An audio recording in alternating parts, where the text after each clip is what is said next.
Hello everybody. Today I would like to take the opportunity and introduce you to an instrument, to a bass guitar, which to my opinion is a little bit underrated. It was made in 1972. It's a Fender Telecaster Bass. Now, what's the story behind the Fender Telecaster Bass? The first version of the Fender Telecaster Bass was introduced in 1968.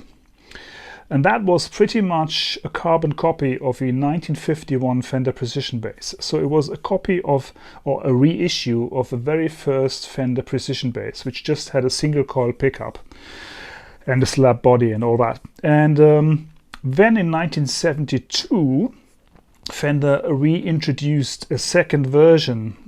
They stopped the first version and then reintroduced, they introduced a second version of the Fender Telecaster Bass, which is this one. And that was made, I believe, until 1976 or until 78, I'm not too sure. Not too many of these bass guitars were made and sold, but you can still find them on the used market, obviously, for decent prices. Because, as I said, they are probably a little bit underrated.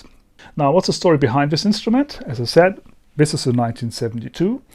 I bought it in England, in London, in my favorite bass guitar shop called the Camden Bass Gallery. Highly recommendable bass guitar shop. And it was hanging for the most of its time, I was told, in a studio, so which explains why it's still in a very good state. It has bits and bobs here and there, but it's all original and it's in a good state. So what makes these guitars special is because they have a really powerful humbucking pickup in the neck position. Quite unusual when it came out in 1972, which was sort of the era when it started to evolve bass guitars becoming more modern sounding. So this is sort of unusual because that pickup in that position is still very towards the blues rock kind of era sounding. So, but anyway, you could assume that it just sounds very muffly, but it does have quite a substantial amount of treble. It has a slab body, which means it's just a very massive piece of wood. It's got a one-piece maple neck, quite a chunky one, and they've got the skunk stripe, got a 3-point neck joint, it's got a through body string construction, and it got twin saddles. Again, a bit unusual for an instrument which was released in the early 70s, because twin saddles by that time were not too popular anymore. You had rather a saddle for each string individually. Funny enough though, because this one has a very good intonation.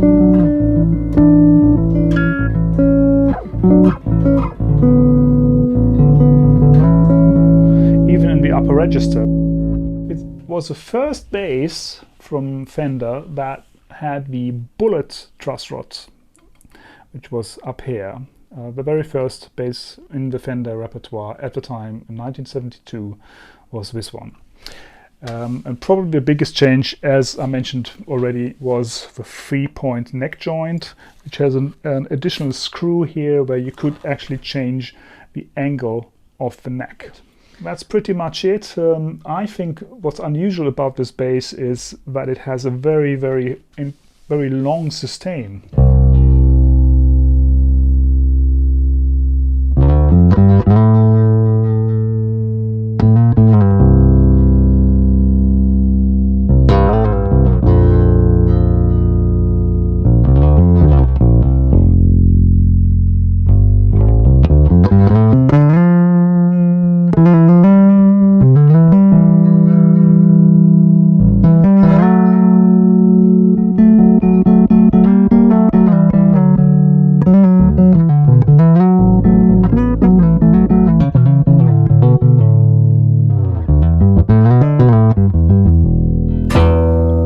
So that's quite unusual, and also if you just pull back off the tone control,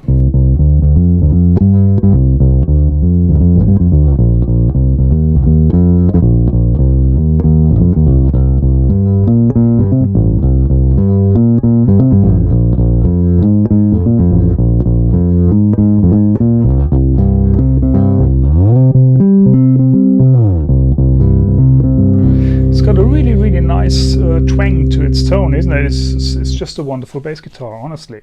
Maybe one thing at the end, if you just plug into a good old tube amp plus speakers, 15-inch speaker, get some grit into the sound, and it's just absolutely hell breaking loose. It's fantastic.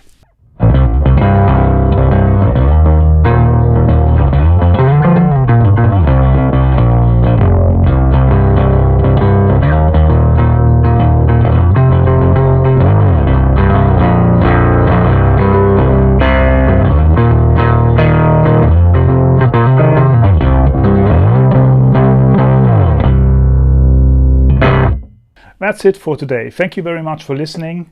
It was just meant to give you a little bit of an insight and a short introduction to a beautiful bass guitar, and maybe you're inspired to try one yourself if you happen to stumble across one in a music store or in a used market and whatever.